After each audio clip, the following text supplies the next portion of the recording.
Hello students, welcome back to another video. अगर आप लोग बीए फोर्थ सेमेस्टर में हैं और हिंदी पढ़ रहे हैं जिसमें आपको हिंदी अनुवाद पढ़ना है तो इसके न्यू बैच 2026-27 की क्लासेस हम स्टार्ट कर चुके हैं और यूनिट नंबर 1 हम पढ़ रहे हैं। आज का वीडियो यूनिट नंबर 1 का पार्ट 2 है। पार्ट 1 की वीडियो में हमने अनुवाद का अर्थ, परिभाषा, उसका स्वरूप और अनुवाद का महत्व, ये सारे टॉपिक पढ़ लिए थे। आज हम पढ़ेंगे अनुवाद के अन्य रूप, लिप्यंतरण और मशीनी अनुवाद के बारे में। तो आज का वीडियो पार्ट 2 है। पार्ट 3 की वीडियो में हम अनुवादक के गुण और उसके दायित्व, ये सारी चीजें पढ़ेंगे। तो ऐसे ही आपको हर एक टॉपिक पर पार्ट में वीडियोस मिलती रहेंगी एक सीक्वेंस में पढ़ने के लिए, तो चैनल को सब्सक्राइब जरूर कीजिएगा। चलिए आज की वीडियो स्टार्ट करते हैं और देखते हैं कि अनुवाद के अन्य रूप क्या क्या है, क्योंकि ये क्वेश्चन एग्जाम में पूछा जाता है। तो देखिए, अनुवाद के अन्य रूप में पहला लिप्यंतरण है, उसके अलावा मशीनी अनुवाद, ये सब आपको पढ़ना है। तो सबसे पहले हम लिप्यंतरण के बारे में समझेंगे। लिप्यंतरण को इंग्लिश में ट्रांसलिटरेशन कहा जाता है। तो पहले इसका अर्थ समझिए कि ये होता क्या है। देखिए, लिप्यंतरण वह प्रक्रिया होती है जिसमें किसी भाषा के शब्दों को उनके उच्चारण के अनुसार दूसरी लिपि में लिखा जाता है बिना अर्थ बदले। यानी कि इसमें ट्रांसलेशन नहीं होता, ट्रांसलिटरेशन होता है। यहाँ पर किसी भी शब्द को उनके उच्चारण के साथ ही बदला जाता है किसी अन्य लिपि में लिख करके।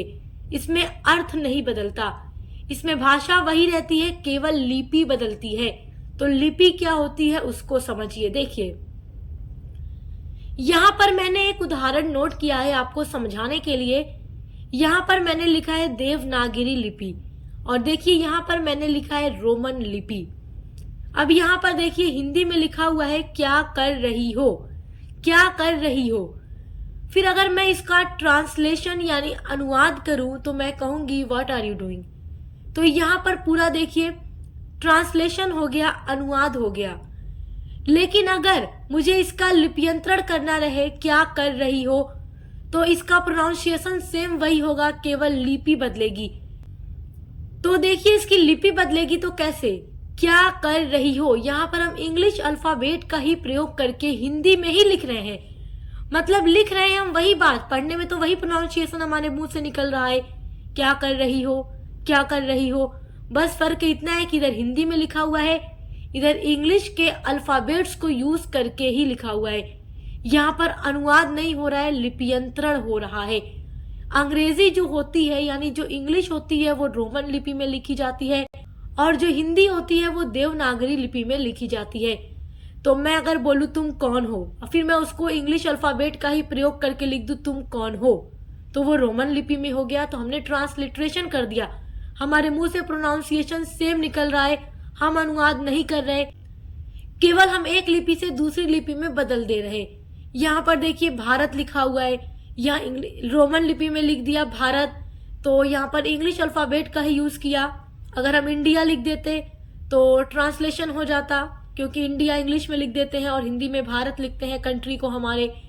उसके अलावा बहुत सारा उदाहरण आप ले सकते हैं। जैसे आप लोग जब भी व्हाट्सएप पर अपने किसी भी दोस्त के साथ चैटिंग करते हैं तो वहां आप कीबोर्ड का ही यूज करके लिखते हैं, बट वहां पर आप पूरी टोटल इंग्लिश में तो बात नहीं करते, आप ऐसे ही तो बात करते हो, हेलो दोस्त कैसे हो, क्या कर रहे हो, क्या हाल चाल है। तो इस तरीके से आप बात करते हो, लेकिन इस तरीके से लिख करके, बट वो हिंदी में ही होता है, लेकिन लिपि उसमें अंग्रेजी होती है, रोमन लिपि होती है, इंग्लिश अल्फाबेट का यूज करके लिखते हैं, तो वही होता है लिप्यंतरण। आई होप कि आप समझ गए होंगे। देखिए, किसी एक लिपि में लिखे शब्दों को दूसरी लिपि में ध्वन्यात्मक समानता यानी साउंड सिमिलैरिटी के आधार पर लिखना लिप्यंतरण कहलाता है। यहाँ पर क्या कर रही हो लिखा है, तो यहाँ पर इंग्लिश अल्फाबेट का यूज करके लिखा है क्या कर रही हो। यहाँ दोनों के साउंड में सिमिलैरिटी है, यानी हमारे मुंह से जो उच्चारण निकल रहा है, प्रोनाउंसिएशन निकल रहा है, वो सेम है। बस यहाँ देवनागरी लिपि में लिखा हुआ है, यहाँ रोमन लिपि में लिखा हुआ है, तो इसी को कहते हैं लिप्यंतरण। अगर मैं इसका ट्रांसलेशन कर दूं यानी अनुवाद कर दूं तो यहाँ पर मैं क्या कर रही हो न लिखकर व्हाट आर यू डूइंग लिख दूंगी, वो हो जाएगा अनुवाद यानी ट्रांसलेशन। बट यहाँ हम ट्रांसलिटरेशन कर रहे हैं, ट्रांसलिटरेशन लिप्यंतरण कर रहे हैं। यहाँ पर हम केवल एक लिपि से दूसरी लिपि में बदल रहे हैं, ठीक है। आई होप कि आप समझ गए होंगे। आइए अब देखते हैं लिप्यंतरण की विशेषताएं। ये आपके एग्जाम के लिए बहुत ही इम्पोर्टेंट है। तो लिप्यंतरण की क्या क्या विशेषताएं हैं, आइए इसको देखते हैं। लिप्यंतरण की पहली विशेषता है कि इसके अर्थ में कोई परिवर्तन नहीं होता है। सही बात है, यहाँ पर केवल लिपि बदलती है। दूसरी विशेषता है कि उच्चारण को बनाए रखने की कोशिश की जाती है। जो उदाहरण देकर मैंने अभी आपको समझाया है उससे आप अच्छे से समझ गए होंगे कि यहाँ पर लिपि बदलती है, उच्चारण तो हमारे मुंह से सेम वही निकलता है। यहाँ पर अगर ये लाइन जो लिखी हुई है कि उच्चारण को बनाए रखने की कोशिश की जाती है, अगर आप इंग्लिश अल्फाबेट का यूज करके लिखेंगे उच्चारण को बनाए रखने की कोशिश की जाती है, तो फिर आप उसको इंग्लिश में भी लिखकर वही पढ़ेंगे। तो हिंदी में लिखकर पढ़े या इंग्लिश अल्फाबेट का यूज करके लिखकर पढ़े, तो आपके मुंह से प्रोनाउंसिएशन तो सेम ही निकल रहा है। तो ये क्या है? लिप्यंतरण है, क्योंकि यहाँ हम देवनागरी लिपि से रोमन लिपि में लिख देते हैं, ना कि पूरा इंग्लिश में अनुवाद करते हैं। लिप्यंतरण की तीसरी विशेषता है कि इसमें केवल लिपि बदलती है, भाषा नहीं। ये सबसे इम्पोर्टेंट विशेषता है, इसको एकदम रट लीजिए। और वैसे भी ये एकदम आसान सी चीज है, आप इसको नहीं रटेंगे तो भी आपको याद रहेगा। अगर आपको लिप्यंतरण का अर्थ समझ में आ गया है तो आप विशेषता एग्जाम में बहुत आसानी से लिख लेंगे। चलिए अब पढ़ते हैं मशीनी अनुवाद क्या होता है, मशीन से कैसे अनुवाद किया जाता है। तो ये बहुत इंपॉर्टेंट है और एग्जाम में मशीनी अनुवाद का अर्थ और इसकी प्रक्रियाएं, इसकी आवश्यकता एग्जाम में जरूर पूछता है। तो चलिए अब समझते हैं। सबसे पहले हम समझेंगे मशीनी अनुवाद होता क्या है। तो देखिए, मशीनी अनुवाद का अर्थ है मशीन या कंप्यूटर प्रणाली के माध्यम से एक भाषा से दूसरी भाषा में अनुवाद करना।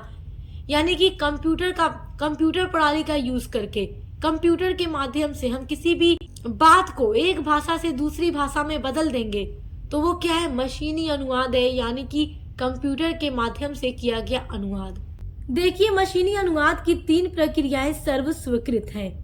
यानी कि मशीनी अनुवाद की 3 प्रक्रियाएं होती हैं और ये तीनों ही प्रक्रियाएं कंप्यूटर द्वारा संपन्न होती हैं।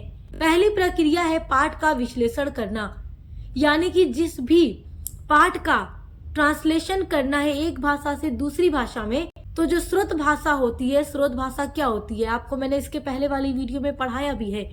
मान लीजिए आपको कोई हिंदी की कहानी दी गई है कि इसका कंप्यूटर के माध्यम से क्या करना है, इंग्लिश में अनुवाद करना है, तो हिंदी जो है स्रोत भाषा है क्योंकि इसी का अनुवाद करना है, और इंग्लिश में अनुवाद करना है तो इंग्लिश लक्ष्य भाषा है क्योंकि हिंदी से इंग्लिश में यहाँ अनुवाद किया जाएगा। तो जो स्रोत भाषा होती है उसका पहले विश्लेषण किया जाता है, उसको समझा जाता है। यानी अनुवाद की प्रक्रिया में पाठ का विश्लेषण का अर्थ होता है जो मूल सामग्री है उसको गहराई से पढ़कर उसके अर्थ, उद्देश्य और संदर्भ और उसकी शैली को बारीकियों से समझना होता है। यह अनुवाद का पहला और सबसे महत्वपूर्ण चरण होता है जो ये सुनिश्चित करता है कि संदेश जो है लक्ष्य भाषा में सटीक और स्वाभाविक रूप से व्यक्त हो जाए। तो अनुवाद की इस पहली प्रक्रिया को पार्सिंग भी कहा जाता है, यानी कि अनुवाद की प्रक्रिया में विश्लेषण को पार्सिंग भी कहा जाता है। अब देखिए, जो दूसरी प्रक्रिया है वो है अंतर्वर्ती प्रक्रिया या अंतरण। अब देखिए, जब पाठ का विश्लेषण कर लिया जाता है तो उसके बाद अब हिंदी से इंग्लिश में समझिए कि अनुवाद अगर करना है तो अनुवाद कर दिया जाता है कंप्यूटर प्रणाली के माध्यम से। तो मतलब जिस भाषा में भी अनुवाद करना होगा, केवल हिंदी से इंग्लिश में नहीं या केवल इंग्लिश से हिंदी में नहीं, विश्व की किसी भी भाषा में अनुवाद करना होगा तो वो अनुवाद यहाँ पर दूसरे प्रोसेस में हो जाता है। और तीसरी प्रक्रिया है प्रजनन या समायोजन करना, जिसको जेनरेशन भी कहा जाता है या पुनर्गठन भी कहा जाता है।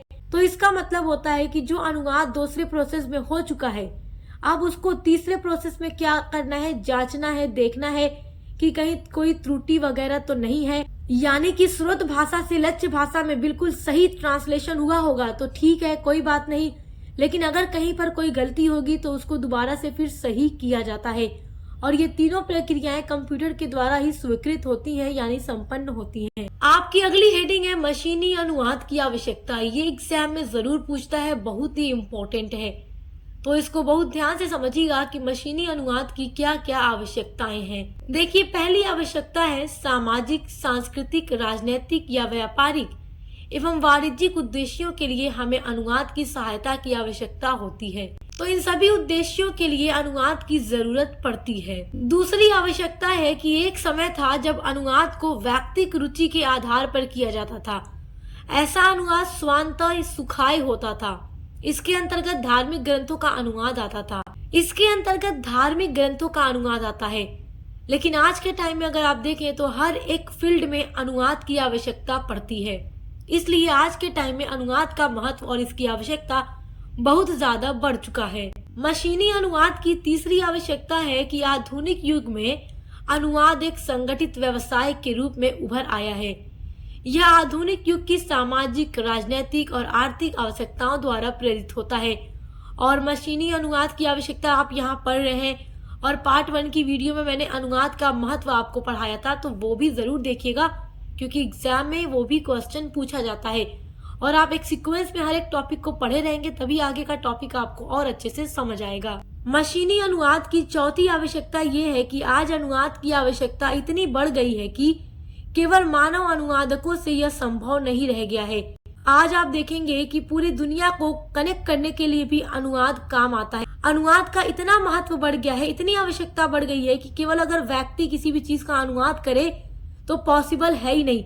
इसलिए आज के टाइम में मशीनी अनुवाद का भी प्रयोग इतना ज्यादा किया जाता है ताकि ज्यादा से ज्यादा अनुवाद हो सके। मशीनी अनुवाद की चौथी आवश्यकता है कि मानव अनुवाद एक धीमी प्रक्रिया है, क्योंकि अगर मनुष्य अनुवाद करने बैठेगा तो बहुत टाइम लगेगी। एक एक चीज को वो पढ़ेगा, उसको समझेगा, फिर उसके बाद वो एक भाषा से दूसरी भाषा में उसको अनुवाद करेगा। मानव अनुवादक सीमित मात्रा में ही अनुवाद कर सकता है, लेकिन जो मशीन होती है उसकी जो स्पीड है काफी तेज होती है। वो सैकड़ों पृष्ठों का अनुवाद कुछ ही समय में कर सकती है। यानी मोटी से मोटी किताब का अगर आपको एक भाषा से किसी भी विश्व की दूसरी भाषा में अनुवाद करना है तो आप कंप्यूटर पर अपना इनपुट डालिए, आपको आउटपुट तुरंत मिल जाएगा। कुछ ही समय में आपको क्या है, अपना रिजल्ट मिल जाएगा, टाइम नहीं लगेगी और अधिक से अधिक पेज को आप वहां पर अनुवाद कर सकते हैं। तो जो मशीनी अनुवाद है उसकी गति जो है बहुत तेज है और मानव अनुवाद की गति बहुत धीमी है। मशीनी अनुवाद की देखिए छठी आवश्यकता है, बहुराष्ट्रीय कंपनियां अपने उत्पाद उपभोक्ताओं तक उनकी भाषा में लाना चाहती हैं और उनकी यह आवश्यकता मशीनी अनुवाद से ही पूरी की जा सकती है।